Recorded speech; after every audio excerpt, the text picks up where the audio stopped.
Hello friends, आज मैं आपके साथ डेवलपमेंट इकोनॉमिक्स का एक टॉपिक लेके आया हूँ। टॉपिक का नाम है Lewis theory of unlimited supply of labour. Lewis की थ्योरी काफ़ी इंपॉर्टेंट है। ये डेवलपमेंट इकोनॉमिक्स के साथ साथ एग्रीकल्चर इकोनॉमिक्स में भी आती है और हमेशा से ये रहा है कि ये लॉन्ग क्वेश्चन ही आती है। तो आज मैं डिस्कस करूंगा कि ये क्या होती है, इसकी एजम्पशंस क्या होती हैं, ये थ्योरी कहती क्या है और इसकी क्रिटिसिज्म। जिस हिसाब से मैंने अटेम्प्ट किया है उसी हिसाब से अपने लॉन्ग क्वेश्चन में करना है। चलिए विदाउट वेस्टिंग एनी टाइम शुरू करते हैं। Professor Lewis offers a model of growth based on the existence of disguised unemployment in less developed countries. LDCs मतलब less developed countries. तो प्रोफेसर लुइस ने disguised unemployment पे एक मॉडल दिया। disguised unemployment क्या होता है? एक ऐसी सिचुएशन जिसमें जितने बंदे चाहिए उससे ज्यादा लगे हुए हैं। ठीक है, मतलब कोई भी काम करने के लिए 10 बंदों की जरूरत है मगर 15 या 20 बंदे लगे हुए हैं, तो जो बाकी फालतू बंदे लगे हुए हैं वो कोई काम नहीं कर रहे हैं, वो कोई टोटल प्रोडक्शन में जो कंट्रीब्यूशन है वो नहीं कर रहे हैं। तो इंट्रोडक्शन में ये चीज लिखनी जरूरी है कि Lewis in his book economic development with unlimited supply of labour propounded an important theory with regard to the economic development of underdeveloped countries oblique less developed countries।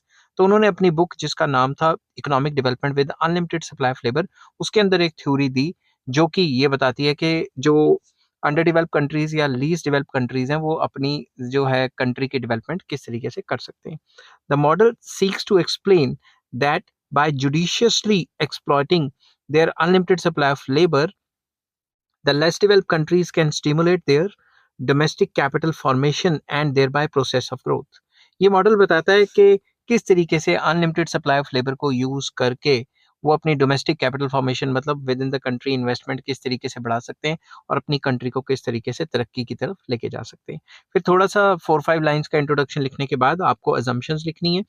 पहली assumption ये marginal productivity of some people are zero, that is marginal productivity of labour zero है, जिसको हम simple words में कह देते हैं कि डिसगाइज्ड अनएम्प्लॉयमेंट है। अंडर डेवलप कंट्रीज और लीस्ट डेवलप कंट्रीज में डिसगाइज्ड अनएम्प्लॉयमेंट एग्जिस्ट करती है। Second assumption, the supply of labour is perfectly elastic at subsistence wage rate. जो सब्सिस्टेंस वेज रेट है उस पे जो सप्लाई है लेबर की वो परफेक्टली इलास्टिक है, मतलब बहुत सारी सप्लाई ऑफ लेबर अवेलेबल है सब्सिस्टेंस वेज रेट पे। Less develop countries are dual economies, मतलब ड्यूल या डुअल कुछ लोग कहते हैं इसको। तो दो टाइप की इकोनॉमीज होगी, एक तो कैपिटलिस्ट सेक्टर होगा जो हाईली डेवलप होगा और दूसरी तरफ सब्सिस्टेंस सेक्टर होगा जो बिल्कुल ही देसी होगा। तो लीस्ट डेवलप कंट्रीज या अंडर डेवलप कंट्रीज में दो टाइप के सेक्टर्स होते हैं, एक तो हाईली डेवलप्ड और एक बिल्कुल ही अंडर डेवलप्ड जिसको सब्सिस्टेंस सेक्टर कहा जाता है। Wage rate is higher in capitalist sector compare to the subsistence sector. ये तो ऑब्वियसली बात है कि कैपिटलिस्ट सेक्टर में वेज रेट हाई होगा और जो सब्सिस्टेंस सेक्टर है उसमें वेज रेट कम होगा, तभी तो लोग सब्सिस्टेंस सेक्टर से कैपिटलिस्ट सेक्टर में काम करने के लिए जाएंगे। इन सब्सिस्टेंस सेक्टर वेज रेट स्टेगनेट्स, मतलब स्टेगनेट मतलब स्टेगनेंट रह जाता है एट द सब्सिस्टेंस लेवल। जितना सब्सिस्टेंस लेवल रोटी कपड़ा मकान जो नॉर्मल मिनिमम नीड्स हैं उसी पे स्टेबलाइज कर जाता है और कई बार तो उससे भी नीचे गिर जाता है। अब आ जाता है ग्रोथ प्रोसेस। ये थ्योरी कहती क्या है? Unlimited supply of labor is the central characteristic of most of the least developed countries according to Lewis। Lewis का ये कहना था कि जितनी भी लेस डेवलप कंट्रीज या अंडर डेवलप कंट्रीज हैं उनमें जो मेन करेक्टरिस्टिक है, जो मेन फीचर है, जो मेन खासियत है वो है कि उनके पास अनलिमिटेड लेबर सप्लाई है। It implies that supply of labour is more than demand for labour. Supply of labour जो है, सप्लाई ऑफ लेबर ज्यादा है और डिमांड फॉर लेबर कम है, owing to rapidly growing population in less develop countries. ऊपर से जो लेस डेवलप कंट्रीज है इसमें पॉपुलेशन भी काफी तेजी से बढ़ रही है। Consequently these countries are confronted with the problem of unemployment, under employment, disguised unemployment etcetera. जिस इस वजह से क्योंकि इनकी पॉपुलेशन लगातार बढ़ रही है, यहाँ पे अनएम्प्लॉयमेंट भी होती है, अंडर एम्प्लॉयमेंट भी होती है, डिसगाइज्ड अनएम्प्लॉयमेंट भी होती है। यहाँ पे कहाँ पे? अंडर डेवलप कंट्रीज में और लेस डेवलप कंट्रीज में। टू डिस्टिंक्ट सेक्टर्स को exist in less develop countries. उनका ये मानना था कि जो लेस डेवलप कंट्रीज है उसमें दो टाइप के सेक्टर्स साइमल्टेनियसली को एग्जिस्ट करते हैं। कौन कौन से? One is capitalist sector characterized by high productivity. एक तो है कैपिटलिस्ट सेक्टर जहाँ पे मशीनों से काम किया जाता है ज्यादा से ज्यादा और उसकी प्रोडक्टिविटी हाई है, इनकम हाई है and high level of capital formation, वहां पे इन्वेस्टमेंट भी बहुत ज्यादा होती है। The other sector is primary sector और सब्सिस्टेंस सेक्टर, जिसके अंदर which is featured by low productivity. तो सब्सिस्टेंस सेक्टर या प्राइमरी सेक्टर दूसरा सेक्टर है जिसमें प्रोडक्टिविटी कम है, इनकम कम है and low level of capital formation, investment भी कम है। The supply of labour, SL मैंने शॉर्ट फॉर्म लिखी है सप्लाई ऑफ लेबर के लिए। The supply of labour is so much in excess of its requirement that its marginal productivity rules near at zero. तो supply of labour subsistence sector में इतनी ज्यादा होती है कि जो एक्सेसिव लेबर है उसकी जो मार्जिनल प्रोडक्टिविटी है वो जीरो या उसके आसपास रहती है, ठीक है। Accordingly workers get just subsistence wage rate in the primary sector, that is wages are comparatively higher in the capitalist sector। तो जो subsistence sector है वहां पे wage rate काफी कम मिलती है और capitalist sector में wage rate हाई चली जाती है, ठीक है। If some workers are withdrawn from the primary sector and are prepared to work in the capitalist sector at their prevailing wage rate, marginal productivity of these workers should be higher than their paid out wages, so that profits are expected to rise in the capitalist sector। Simple words में जो फालतू बंदे हैं subsistence sector में वहां से निकालो, और जहां पे लेबरर्स की कमी है, लेबरर्स की कमी कहाँ है, कैपिटलिस्ट सेक्टर में, वहां पे उनसे काम कराओ। तो जब उनसे वहां पे काम कराएंगे सबसिस्टेंस सेक्टर से निकाल के कैपिटलिस्ट सेक्टर में काम कराएंगे तो वो कुछ ना कुछ तो काम करेंगे ही, और अगर काम करेंगे तो देश के लिए आउटपुट भी बनाएंगे, और जो एग्जिस्टिंग जो वर्कर्स हैं जो सबसिस्टेंस सेक्टर में रह गए उनकी भी प्रोडक्टिविटी बढ़ जाएगी, ठीक है। Lewis termed this rise in the profits as capitalist surplus. Lewis ने कहा था कि जो कैपिटलिस्ट हैं जब वो काम कराएंगे, किनसे काम कराएंगे, वो लेबरर्स जो सबसिस्टेंस सेक्टर से आए हैं उनसे काम कराएंगे और उनसे उनकी जितनी भी प्रोडक्टिविटी है उसके हिसाब से उनको तनख्वाह देंगे और उनसे ज्यादा प्रॉफिट कमाएंगे। तो जो भी सरप्लस कैपिटलिस्ट उनसे काम करके बचाएगा उसे जो है कैपिटलिस्ट सरप्लस कहा जाएगा, ठीक है। Capitalists are expected to reinvest their surplus, which would stimulate the process of capital formation as well as national growth। अब जो भी कैपिटलिस्ट सरप्लस कमाता है वो फिर से रीइन्वेस्ट करेगा, जिससे इन्वेस्टमेंट्स काफी ज्यादा बढ़ जाएंगी और देश की तरक्की भी होगी। This process of capital formation and economic growth will would continue so long as the workers from primary sector are prepared to work in the capitalist sector at wages higher than the subsistence wage rate। Simple words में ये process तब तक चलता रहेगा जब labour की supply villages मतलब subsistence sector से निकल के कैपिटलिस्ट सेक्टर तक आती रहेगी। जिस दिन ये सप्लाई बंद हो गई तो ये ग्रोथ प्रोसेस रुक जाएगा। ऐसा किसका मानना था? लुइस का मानना था। अब इस थ्योरी को कुछ पॉइंट वाइज मैंने एक्सप्लेन किया हुआ है, तो फीचर्स के मतलब हेल्प से एक्सप्लेन किया हुआ है मैंने ये।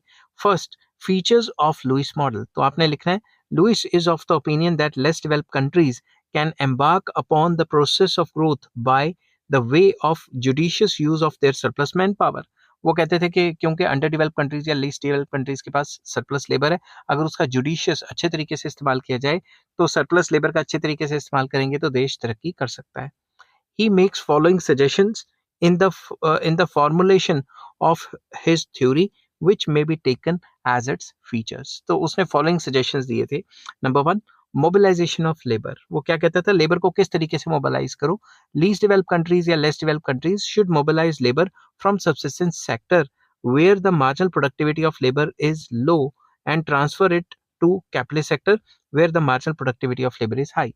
तो वो कहते थे कि जो भी सबसिस्टेंस सेक्टर में जो फालतू की लेबर है, जो डिस्गाइज्डली अनएम्प्लॉयड लेबर है, उसको वहां से निकाल के कैपिटलिस्ट सेक्टर में इस्तेमाल करना चाहिए, क्योंकि कैपिटलिस्ट सेक्टर में वेज जो लेबर है उसकी प्रोडक्टिविटी हाई है। Lewis offers the following suggestions. कौन से सजेशंस दिए? पहला उन्होंने कहा such people should be offered jobs in the capitalist sector who are disguisedly unemployed in the subsistence sector. जो सबसिस्टेंस सेक्टर में डिस्गाइज्डली अनएम्प्लॉयड लोग हैं उनको शहरों में या कैपिटलिस्ट सेक्टर में काम दे दिया जाए। Women workers should also be offered jobs in capitalist sector. जो वुमेन वर्कर्स हैं अगर वो भी डिस्गाइज्डली अनएम्प्लॉयड हैं उनको भी जो सबसिस्टेंस सेक्टर है वहां पे जॉब, कैपिटलिस्ट सेक्टर है वहां पे जॉब मिल जानी चाहिए और सबसिस्टेंस सेक्टर से निकाल के कैपिटलिस्ट सेक्टर में ट्रांसफर कर देना चाहिए। Increased working force consequent upon the increased population should be employed in the capitalist sector। जैसे जैसे पॉपुलेशन बढ़ रही है और सबसिस्टेंस सेक्टर में फालतू पॉपुलेशन जितनी आती जा रही है उसको भी ट्रांसफर कर दो, ठीक है। However, all these categories of workers are basically unskilled। उनका ये भी मानना था कि जो भी ये वर्कर्स हम कैपिटलिस्ट सेक्टर में लेके जा रहे हैं वो अनस्किल्ड होंगे। It is therefore suggested that there should be provision for appropriate training. क्योंकि विलेजेस या सबसिस्टेंस सेक्टर से एकदम से निकल के शहरों में डाल देंगे, वहां मशीनों से एकदम से कैसे काम करेंगे, अनस्किल्ड है ना। तो इस वजह से उनको ट्रेनिंग देनी पड़ेगी, उनका लुइस का ये कहना था। The unskilled workers could thus be converted into skilled workers। उन्होंने कहा कि ये जो अनस्किल्ड वर्कर्स हैं इनको स्किल्ड वर्कर्स में कन्वर्ट किया जा सकता है, उनको स्किल्स दे के, ट्रेनिंग दे के। तो सेकंड पॉइंट में कहा जाता है कैपिटलिस्ट सेक्टर। कैपिटलिस्ट सेक्टर में क्या करें? इन less developed countries demand for labor rises owing to the increased investment in the capitalist sector। Less developed sector जो लेस डेवलप्ड कंट्रीज है उसमें कैपिटलिस्ट सेक्टर में डिमांड फॉर लेबर बढ़ जाती है जब भी कैपिटलिस्ट सेक्टर में इन्वेस्टमेंट्स बढ़ जाती हैं। This sector starts drawing labour from subsistence sector. ये सेक्टर क्या करता है? जो लेबर है वो सब्सिस्टेंस सेक्टर से ड्रॉ करना शुरू कर देता है, क्योंकि ये तो ज्यादा ऑफर करता है ना wage rate. In subsistence sector, workers get only subsistence wages equal to their average productivity। जो subsistence sector है वहां पे काफी लो wages मिलती हैं, और wages किसके बराबर मिलती हैं? जो भी वहां पे average productivity होती है वर्कर की, उस हिसाब से wages मिलती हैं। When these workers are engaged in the capitalist sector, they are expected to demand higher wages। जब यही वर्कर्स जाएंगे शहरों में काम करने कैपिटलिस्ट सेक्टर में, तो वो ज्यादा वेज रेट डिमांड करेंगे, ठीक है, higher than the subsistence wage rate. तो कम से कम अगर कोई सब्सिस्टेंस सेक्टर से निकल के कैपिटलिस्ट सेक्टर में जा रहा है तो वो कहेगा कम से कम जितनी मुझे सब्सिस्टेंस सेक्टर में जॉब मिलती थी उससे तो ज्यादा मिले, ठीक है। Owing to the following reasons, तो इसके पीछे फॉलोइंग रीजंस होंगे। Number one, average productivity of the remaining workers increase as with the migration of some workers, total output is not affected। अब आप ध्यान से देखें, सिर्फ वही वर्कर को शिफ्ट करना है जो डिस्गाइज्डली अनएम्प्लॉयड है। तो जो डिस्गाइज्डली अनएम्प्लॉयड है, जब हमने उनको कैपिटलिस्ट सेक्टर में शिफ्ट कर दिया तो जो एग्जिस्टिंग आउटपुट है उसमें तो कोई चेंज ही नहीं आया। तो जो एग्जिस्टिंग बंदे हैं, रह गए हैं सब्सिस्टेंस सेक्टर में, उनकी प्रोडक्टिविटी बढ़ गई। This raises the real wages of the workers in the subsistence sector. तो जो सब्सिस्टेंस सेक्टर है उनकी रियल वेजेस या परचेसिंग पावर बढ़ गई, क्योंकि उनके पास अब ज्यादा पैसा हो गया। समझ गए बात? क्योंकि वही जो आउटपुट है अब वो कम बंदों में डिवाइड होगी तो उनकी एग्जिस्टिंग तनख्वाहें बढ़ जाएंगी। Accordingly expectations of the migrating workers are also raised for a higher wages. तो वो कहेंगे जब हम यहाँ से छोड़ के जा ही रहे हैं तो अब हमें हायर वेजेस ही चाहिए। Growth of capitalist sector stimulates the growth of subsistence sector as well। This further raises the expectations of workers for higher wages। जब भी कैपिटलिस्ट सेक्टर की ग्रोथ होती है उससे सब्सिस्टेंस सेक्टर की भी ग्रोथ होती है। अब कैपिटलिस्ट सेक्टर ग्रो करेगा तो और ज्यादा मशीन्स बनाएगा, ट्रैक्टर्स बनाएगा, तो उससे क्या होगा? उससे एग्रीकल्चर की प्रोडक्टिविटी और ज्यादा बढ़ेगी। इसकी वजह से भी एग्रीकल्चर सेक्टर में जो लोग रहते हैं, सब्सिस्टेंस सेक्टर या प्राइमरी सेक्टर, उसमें लोगों की वेजेस बढ़ेंगी तो जो कैपिटलिस्ट सेक्टर में काम कर रहे हैं वो कहेंगे कि हमें भी ज्यादा वेजेस देनी चाहिए क्योंकि हम तो अब छोड़ छाड़ के आए हैं। समझ गई बात? Workers migrating from subsistence sector to the capitalist sector are ultimately to be paid capitalist wage rate which is higher than the subsistence wage rate by 30%। जो भी वर्कर सब्सिस्टेंस सेक्टर को छोड़ के कैपिटलिस्ट सेक्टर में आए हैं उनको कम से कम 30% ज्यादा वेज रेट मिलेगी जो उनको सब्सिस्टेंस सेक्टर में मिल रही थी। ये नंबर कहाँ से आया? ये लुइस ने दिया था। However, this contribution to output is higher still, so that despite higher wage, surplus is generated in the capitalist sector। तो इसमें ये बताया कि हायर वेजेस दिए जा रहे हैं उनको 30%, फिर भी कैपिटलिस्ट इतना बचा लेता है कि वो कैपिटलिस्ट अपने पास सरप्लस अपना इकट्ठा कर लेता है। समझ गई बात? मतलब उनसे काम कराने के बावजूद भी, उनको 30% फालतू देने के बावजूद भी वो अपना प्रॉफिट कमा लेता है और उसको री इन्वेस्ट भी करता है आगे। Lewis termed this surplus as capitalist surplus which is expected to be reinvested in the entrepreneurs by the entrepreneurs to further raise the demand for labor। तो इससे क्या होगा? वो यही सरप्लस को दोबारा री इन्वेस्ट करेंगे और लेबर की डिमांड इस तरीके से बढ़ती रहेगी। ये मैंने डायग्राम से भी एक्सप्लेन किया हुआ। This supply of labour is suppose to be perfectly elastic at the capitalist wage rate so that the workers continue to be available at the existing wage rate। तो बताया कि यहाँ पे जो सप्लाई ऑफ लेबर होगी वो perfectly elastic होगी, क्योंकि अगर एग्जिस्टिंग वेज रेट पे जो कैपिटलिस्ट है उसको ज्यादा बंदे चाहिए तो वो ज्यादा हायर कर पाए, ठीक है। दस the circular process of surplus generation, increased investment, and the increased demand for labor continues to steer the system out of the state of backwardness। तो अगर यही तरीके चलते रहे तो इकोनॉमी जो बैकवर्डनेस से निकल जाएगी। क्या तरीके चलते रहे? कि पिंडों में जो लोग हैं जो डिस्गाइज्डली अनएम्प्लॉयड हैं उनको शहरों में या कैपिटलिस्ट सेक्टर में बेटर अपॉर्चुनिटीज दो, 30% ज्यादा वेज रेट दो, ताकि वो शहरों में आके काम करें, और शहरों में जैसे जैसे इन्वेस्टमेंट बढ़ती रहेगी ऐसे वर्कर्स की जो डिमांड है वो बढ़ती रहेगी, और वो जैसे शहरों में आएंगे काम करेंगे तो उससे जो कैपिटलिस्ट्स हैं वो उनको 30% फालतू तनख्वाह देने के बावजूद भी कुछ ना कुछ बचा लेंगे। समझ के बात? तो उसे जो बचाएँगे उसको कैपिटलिस्ट सरप्लस कहेंगे और वो फिर से रीइन्वेस्ट करके अपना काम फिर से आगे चलाते रहेंगे, ठीक है? अब इसके बाद एक डायग्राम मैंने बनाया है, वो डायग्राम आप लोगों के लिए काफ़ी इम्पोर्टेंट है। वो डायग्राम अगर आप देखते हो तो उसमें ये साफ-साफ लिखा हुआ है कि ये जो गैप था, ये डब्ल्यूएस मतलब ways in subsistence sector and ways in capitalist sector, इसमें 30% का गैप है। इसको थोड़ा-सा एक्सप्लेन कर सकते हो 3-4 लाइन्स में आप, ठीक है? फिर नेक्स्ट जो मैंने डायग्राम बनाया है, वो ये बनाया कि ये वेजेस इन कैपिटलिस्ट सेक्टर है और ये मार्जिनल प्रोडक्टिविटी कर्व है। जहाँ दोनों इंटरसेक्ट करते हैं वो इक्विलिब्रियम का पॉइंट हो गया। तो इतना इक्विलिब्रियम क्वांटिटी है और इतना वेजेस है, ठीक है? अब आप ध्यान से देखना वेजेस और ये जो लेबर है, इसके ऊपर जो बचता है, ये वाला पार्ट ABE ये वाला जो मैंने शेड कर दिया, ये क्या है? Capitalist surplus. ये वाला क्या है? ये कैपिटलिस्ट सरप्लस है और यही सरप्लस जब रीइन्वेस्ट करेंगे, तो कैपिटलिस्ट क्या करेंगे? बेटर मशीन लेके आएँगे, बेटर टूल्स लेके आएँगे। उसकी वजह से ये जो मार्जिनल प्रोडक्टिविटी कर्व पहले ऐसी थी, ये किधर हो जाएगी? ये अपवर्ड शिफ्ट हो जाएगी। तो जब ये अपवर्ड शिफ्ट हो जाएगी, तो पहले सरप्लस ये था ना, अब सरप्लस इतना बढ़ गया ना और जब फिर से ये सरप्लस को रीइन्वेस्ट करेगी तो ये कर्व और ऊपर शिफ्ट हो जाएगी, जिससे सरप्लस अब इतना ज़्यादा हो जाएगा। और नीचे से देखोगे तो पहले इतना लेबर था, अब इतना लेबर, फिर इतना लेबर, तो लेबर की क्वांटिटी भी बढ़ती रहेगी। तो कहने की बात ये है, जैसे-जैसे ये सरप्लस को रीइन्वेस्ट करेंगे, बेटर मशीन्स एंड टूल्स या बेटर प्लांट लगाएँगे, जिससे प्रोडक्टिविटी, मार्जिनल प्रोडक्टिविटी कर्व ऊपर-ऊपर शिफ्ट करती रहेगी, जिसकी वजह से इनका सरप्लस भी बढ़ता रहेगा। ये सारा सरप्लस हो जाएगा, समझ गए बात? तो इसको आप एक्सप्लेन कर सकते हो अपने वर्ड्स में, ठीक है? अगर आप ये टॉपिक देख रहे हो तो आई होप आपके अंदर इतनी एबिलिटी है, अगर आप इस लेवल तक पहुँचे हो, तो आप ये अच्छी तरीके से एक्सप्लेन कर सकते हो।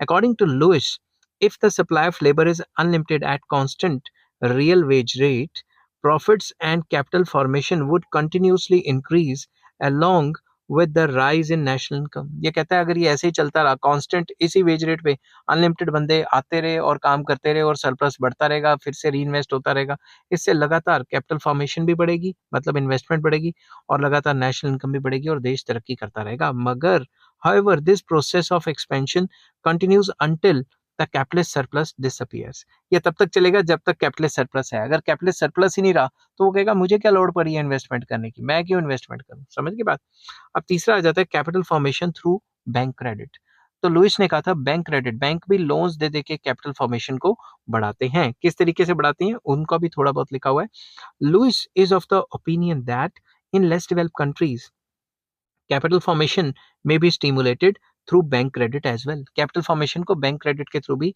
बढ़ाया जा सकता है initially bank credit may also cause inflation मतलब बैंक क्रेडिट बैंक लोन ज्यादा देंगे मनी सप्लाई बढ़ेगी इससे इन्फ्लेशन भी हो सकती है this is because investment of bank credit in the production of capital goods where it raises its wage payments does not add to the flow of consumer goods ये तब होगा जब ज्यादा लोन देने की वजह से गुड्स की क्वांटिटी या प्रोडक्शन बढ़ी नहीं बस वेजेस बढ़ गए तो वेजेस बढ़ेंगी तो डिमांड बढ़ जाएगी डिमांड बढ़ेगी तो फिर प्राइस बढ़ जाती है however the rise in prices thus caused is only a short period phenomena उनका मानना था कि जो प्राइसेस बढ़े हैं वो सिर्फ शॉर्ट पीरियड के लिए बढ़े when the production of consumer goods is raised prices tend to settle down जैसे जैसे कंज्यूमर गुड्स की प्रोडक्शन बढ़ेगी जो प्राइस राइज है वो सेटल डाउन हो जाएगा और भी एक तरीका बताया था increase level of national income also raises the tax income of the government सरकार का जो टैक्स इनकम है वो भी बढ़ जाएगा समझ की बात जब नेशनल इनकम बढ़ेगी तो सरकार का टैक्स रेवेन्यू बढ़ जाएगा the government is thus not forced to resort to deficit financing तो सरकार को नए नोट नहीं छापने पड़ेंगे सरकार के पास टैक्स से काफी पैसा इकट्ठा हो जाएगा thus according to Lewis inflation generated by way of bank credit in the process of capital formation is self liquidating तो वो कहता है कि जो भी इन्फ्लेशन हुई है वो खुद ब खुद ठीक हो जाएगी क्योंकि सरकार को नए नोट नहीं छापने पड़ेंगे ऊपर से सरकार का टैक्स रेवेन्यू भी बढ़ जाएगा ऊपर से लॉन्ग टर्म में जब डिमांड बढ़ेगी तो गुड्स एंड सर्विसेज की प्रोडक्शन भी बढ़ जाएगी जिसकी वजह से जो प्राइसेस हैं वो सेटल डाउन हो जाएंगे बट क्रिटिसिज्म करेंगे तो हम कह देंगे भाई इन्फ्लेशन सेल्फ लिक्विडेटिंग तो होते ही नहीं है नेक्स्ट पॉइंट आ जाता है एंड ऑफ ग्रोथ प्रोसेस ये ग्रोथ प्रोसेस जो बताया है ये कब खत्म होगा according to Lewis the process of growth ultimately comes to an end owing to several reasons number one increased demand for workers after the surplus labor is exhausted tends to raise the wages अगर villages में या subsistence sector में जितना भी surplus labour था वो exhaust हो गया अब वो लेबर आना ही नहीं चाहता, और जो एग्जिस्टिंग लेबर है उसकी तनख्वाहें भी काफ़ी बढ़ गई हैं सबसिस्टेंस सेक्टर में, तो वो शहरों में क्यों आएँगे? नेक्स्ट पॉइंट आ जाता है, when the pressure of population ceases in subsistence sector, wage rate tends to rise in to the level of capitalist wage rate. अगर विलेजेस में या सबसिस्टेंस सेक्टर में जो पॉपुलेशन एक्सेस में चल रही थी वो कम होनी शुरू हो जाती है, तो क्या होगा, उनकी जब सप्लाई ऑफ लेबर कम हो जाएगी वहाँ पे, तो उनकी तनख्वाहें भी बढ़ जाएंगी, और तनख्वाहें बढ़ के अगर कैपिटलिस्ट सेक्टर के बराबर आ जाती है, तो कौन अपनी घर छोड़ के कैपिटलिस्ट सेक्टर में जाना पसंद करेगा? To attract more labor from subsistence sector, the capitalist sector has to offer higher wage rate. Hence, the capitalist surplus will ultimately ceases to emerge. तो अगर वो और ज़्यादा वेज रेट देने की कोशिश करेंगे तो उनका कैपिटलिस्ट सरप्लस खत्म हो जाएगा, जिससे जो ग्रोथ प्रोसेस है वो रुक जाएगा। Marginal productivity of labour is third point है। Marginal productivity of labour is expected to rise in subsistence sector with the adoption of new techniques over time. Workers would accordingly demand higher wages. अगर subsistence sector में ही काफ़ी अच्छी technology आ जाए, जिससे उन्हीं की प्रॉफिटेबिलिटी बढ़ जाए और वेजेस काफ़ी बढ़ जाएँ, तो तब भी वो कहेंगे कि अगर हम सबसिस्टेंस सेक्टर छोड़ें और कैपिटलिस्ट सेक्टर में जाएँगे तो हमें तो और ज़्यादा तनख्वाहें चाहिए। अब अगर वो और ज़्यादा तनख्वाह देगा तो उसका सरप्लस जनरेट कैसे होगा? इसलिए ग्रोथ प्रोसेस बंद। Next, because of the relatively faster growth of capitalist sector compared to the subsistence sector, food grains prices are expected to rise to turn the terms of trade in favour of subsistence sector.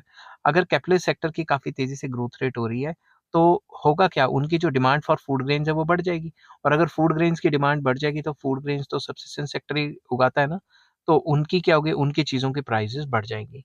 Then workers from this sector would accordingly demand higher wages for migrating to the capitalist sector. वो कहेंगे कि अब food grains इतने महंगे हो गए, खाना इतना महंगा हो गया, अगर शहर जाके काम करना है, कैपिटलिस्ट सेक्टर में काम करना है, तो ज़्यादा तनख्वाह तो चाहिए, ठीक है?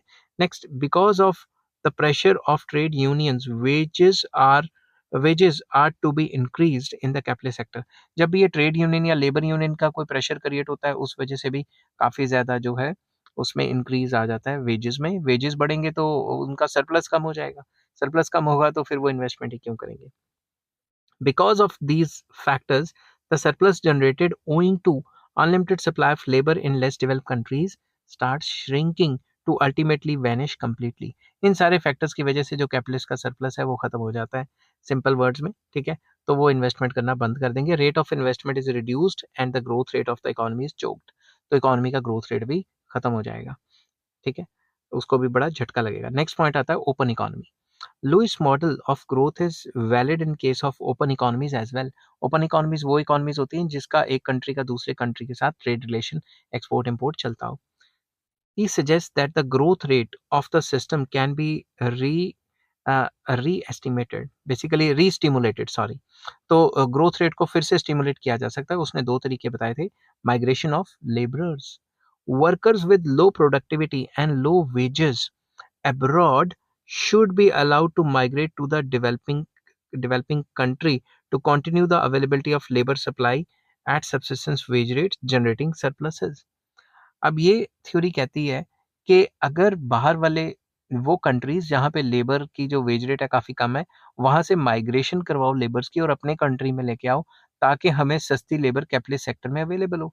सस्ती लेबर अवेलेबल होगी तो कैपिटलिस्ट सेक्टर में काम करवा के उससे डबल काम कराएगा और तनख्वाह कम देगा और सरप्लस जनरेट होएगा, फिर से वो इन्वेस्ट करेगा। समझ की बात? However, large-scale migration of the workers as it is expected to lower the wage rate in the developing country may be protested by the domestic trade unions। अगर कुछ ज़्यादा ही वर्कर्स बाहर से मंगा लिए तो एग्जिस्टिंग वर्कर्स की तो छुट्टी होनी शुरू हो जाएगी, तो एग्जिस्टिंग ट्रेड यूनियंस हड़ताल भी कर सकती हैं। नेक्स्ट आ जाता है एक्सपोर्ट ऑफ कैपिटल, ये दूसरा तरीका है। Capital should be exported to the other countries.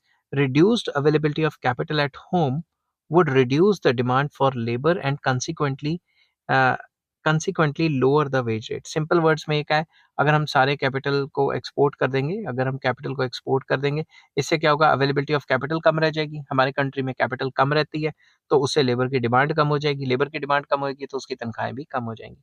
मगर इस पे भी इसको क्रिटिसाइज किया गया था। Thus, by exporting capital or importing labor, the developing countries या less developed countries can maintain the process of growth when it is threatened to stop on account of limited supply of labor at home। तो जब भी supply of labor limited है घर में, इस चीज़ को जो है compensate करने के लिए या तो हम बाहर से लेबर मंगवा लें या जो हमारे पास जो कैपिटल है उसको एक्सपोर्ट करना शुरू कर दें ताकि लेबर की डिमांड गिर जाए, ठीक है? ऐसा इनका कहना था। अब इस थ्योरी के क्रिटिसिज्म, जब भी आपको फुल मॉडल आता है तो आपने क्रिटिसिज्म तो लिखना ही है। सबसे पहले आ जाता है limited scope. The model is very limited in scope as it is based on the unlimited supply of labour in less developed countries. ये सिर्फ ये कहता है लेस डेवलप्ड कंट्रीज पे एप्लीकेबल है। In certain less developed countries like Africa, Latin America, Latin American countries etcetera, the labour supply is not unlimited, invalidating the Lewis model of growth. तो कई less developed countries है वहां तो labour ही नहीं है, ये तो कह रहा है लेस डेवलप्ड कंट्रीज में अनलिमिटेड लेबर है, ऐसा कैसे? ठीक है ना? लंबा लेक्चर हो गया, बोल बोल के गला भी बैठ जाता है बीच बीच में। नेक्स्ट आ जाता है mobility. Mobility of labour is not easy. इसने कहा है कभी भी सब्सिस्टेंस सेक्टर से पिंडों से उठा के शहरों में, शहरों से उठा के पिंडों में, ऐसा थोड़ी ना होता है, ठीक है ना? Mobility of labor from subsistence to capitalist sector is not easy in less developed countries. The mobility of labor is restricted owing to several socio-religious constraints. कई सोशल रिलीजियस कंस्ट्रेंट्स होते हैं, उनके मुताबिक ही हमें चलना पड़ता है। हम अपनी मर्जी से नहीं कि कभी भी मूड आया तो सब्सिस्टेंस सेक्टर से कैपिटलिस्ट सेक्टर में चले गए। Differences in the language and culture across different regions, besides traditional loyalties and general inertia, are the added constraint on the movement of labor from one part of the country to other part. कई factors हैं social religious के भाई, जिस जगह पे जा रहे हैं वहाँ हमारे रिलीजन के लोग हैं कि नहीं है, या जिस जगह पे जा रहे हैं वहाँ पे कल्चर कैसा है, ये सारे फैक्टर्स असर करते हैं माइग्रेशन को। इतनी आसान नहीं है माइग्रेशन। नेक्स्ट है constant subsistence wage rate, wages is not possible. ये पूरी थ्योरी मान के चलती है कि जो सब्सिस्टेंस वेज रेट है वो कांस्टेंट है। ऐसा भी नहीं होता, क्या पता जो सीजन में एग्रीकल्चर में हाई इनकम है और ऑफ सीजन में कम है, समझ की बात?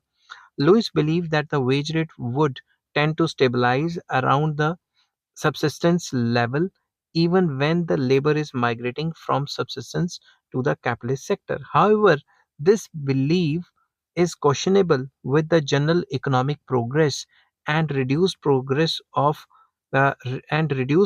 of population in the subsistence sector. Productivity level and the wage rate are expected to increase over time. तो ऐसा ज़रूरी नहीं है कि सब्सिस्टेंस सेक्टर में वेज रेट कम रहेगी और स्टेबलाइज रहेगी, उसकी भी बढ़ सकती है, क्योंकि क्या पता वहाँ पे कोई मॉडर्न टेक्नोलॉजी आ जाए, या फिर पिंडों में या विलेजेस में या सब्सिस्टेंस सेक्टर में पॉपुलेशन की ग्रोथ रेट कम हो जाए और एग्जिस्टिंग जो बंदे हैं उनकी जो प्रोडक्टिविटी है वो बढ़ जाए। Increase wage rate in subsistence sector would invite higher wages in capitalist sector to liquidate the capitalist surplus. अगर सब्सिस्टेंस सेक्टर में हायर वेज रेट होगी तो जो कैपिटलिस्ट सेक्टर उसमें और ज़्यादा हायर वेज रेट ऑफर करनी पड़ेंगी, तभी लोग कैपिटलिस्ट सेक्टर जाएंगे। इसकी वजह से कैपिटलिस्ट सेक्टर खत्म हो जाएगा, ठीक है? Next, lack of skilled workers. तो अब खुद सोचो, इतने स्किल्ड वर्कर्स कहाँ से हो गए सब्सिस्टेंस सेक्टर के कि एकदम से शहरों में आगे मशीनों पे काम करने बैठ गए, ठीक है? It is also not very convincing to hold that unskilled workers can be converted into skilled workers through training. रातों रात ट्रेनिंग दे के एकदम से लैपटॉप पे बिठा दो, ऐसा तो नहीं ना हो सकता। This has its own practical difficulties in less developed countries as it involves a lot of expenditure besides time. Time तो चाहिए ही चाहिए, उनको ट्रेनिंग देने में खर्चा भी बहुत ज्यादा हो जाएगा। Limited supply of skilled workers may thus act as a constraint in the growth process of less developed countries.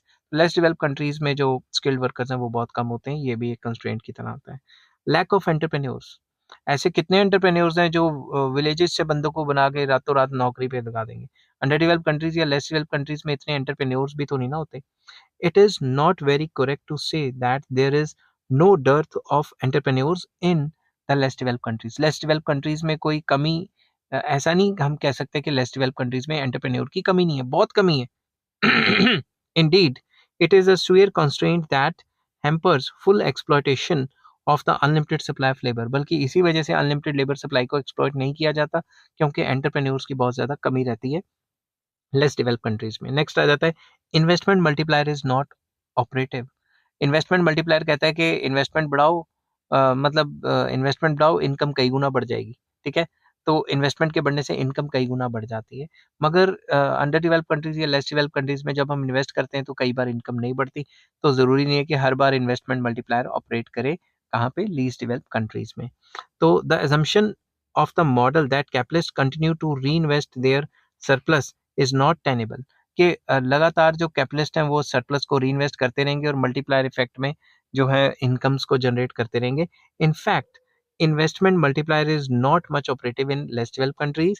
This also does not allow fuller exploitation of surplus labor. इसकी वजह से जो surplus labor है उसको भी हम fully exploit नहीं कर पाते। ठीक है, नेक्स्ट आ जाता है marginal productivity of labour is not zero. ठीक है, मार्जिनल प्रोडक्टिविटी ऑफ लेबर पूरी थ्योरी किस पे बेस्ड है कि जो डिस्गाइज्ड अनएम्प्लॉयड लोग हैं उन्हीं को शहरों से उठा के मतलब सबसिस्टेंस सेक्टर से उठा के शहरों में मतलब कैपिटल सेक्टर में ट्रांसफर करना है।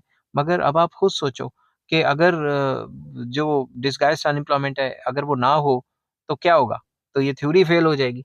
जो शूल्स हैं उनका ये मानना था, Schultz questions Lewis model that marginal productivity of labour is not zero in the subsistence sector of less developed country. Schultz कहता था कि मार्जिनल प्रोडक्टिविटी जो है वो जीरो नहीं होगी, कम हो सकती है, कुछ ना कुछ तो काम करता होगा बंदा, एकदम ही जीरो होना मतलब बिल्कुल भी काम नहीं करता, ऐसा थोड़ी ना होता है। It has certainly some it has certainly some positive value, कुछ ना कुछ वैल्यू तो होगी। It is therefore difficult to ascertain that the exact number of disguisedly unemployed people in the primary sector. तो कुछ ना कुछ तो काम करते होंगे, तो हमें कैसे पता लगेगा प्राइमरी सेक्टर में या सबसिस्टेंस सेक्टर में कितने बंदे बिल्कुल ही वेले हैं जो काम नहीं करते या बिल्कुल ही फ्री हैं। ठीक है, उसके बाद आ जाता है अनइक्वल डिस्ट्रीब्यूशन ऑफ इनकम। ये जो थ्योरी है ये इनइक्वालिटीज को एनकरेज करती है। किस तरीके से? Criticising Lewis model, Kuznets further states that Lewis formulation encourages unequal distribution of wealth. कैसे? It is not essential that owing to unequal distribution, rich people would invest their wealth, rather they may spend it on conspicuous consumption। Simple words में कि जो rich people है वो री invest करने के बजाय वो अपनी लग्जरी आइटम पे खर्च कर दें। समझ की बात?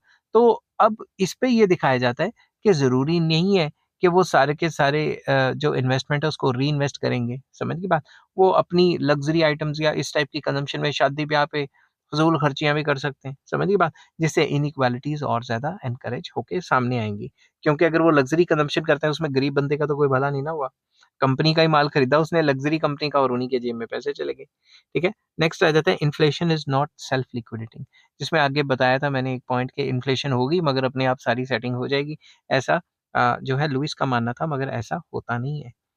Professor Olivers is of the opinion that inflation in less developed countries may not be self-liquidating, खुद ब खुद से ही नहीं होगी। Experiences of countries like India shows that once triggered, inflation has generally been beyond the control of the government। एक बार inflation होगी सरकार के कंट्रोल के बाहर चली जाती है। जैसे अभी कोरोना के बाद जो सरकार ने इतने ज्यादा मनी सप्लाई छाप दी और मनी सप्लाई बढ़ गई, इससे इन्फ्लेशन कई गुना हो गई।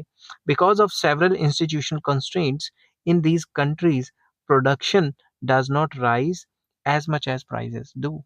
प्राइजेस बहुत ज्यादा बढ़ जाते हैं, इतनी तेजी से प्रोडक्शन नहीं बढ़ पाती, तो इन्फ्लेशन सेल्फ लिक्विडेटिंग कैसे होगी? नेक्स्ट पॉइंट आ जाता है saving is not done by capitalist sector. ये पूरी थ्योरी क्या कहती है कि कैपिटलिस्ट सेक्टर सेव करता है और वही अपने पैसे री इन्वेस्ट कर देता है। It is also not correct to assume that savings are done only by capitalists. Household sector and public sector savings are equally important in less developed countries. Household saving और public sector की savings भी equally important हैं। The process of growth is therefore not entirely dependent on the wealth generated in the capitalist sector। तो पूरी theory assume कर रही है कि जो भी वेल्थ क्रिएशन है और जो डेवलपमेंट है वो सारी की सारी कैपिटलिस्ट सरप्लस के री इन्वेस्ट करने पे ही डिपेंड रहती है। आई होप ये वीडियो आपको पसंद आई होगी। अगर पसंद आती है तो please like share and subscribe. और इस चैप्टर के सारे लिंक्स बल्कि इस जो पूरी की पूरी प्लेलिस्ट है उसका भी लिंक आपको नीचे मिल जाएगा और इसके रिलेटेड टॉपिक्स के लिंक्स भी आपको नीचे मिल जाएंगे। Take care, bye bye.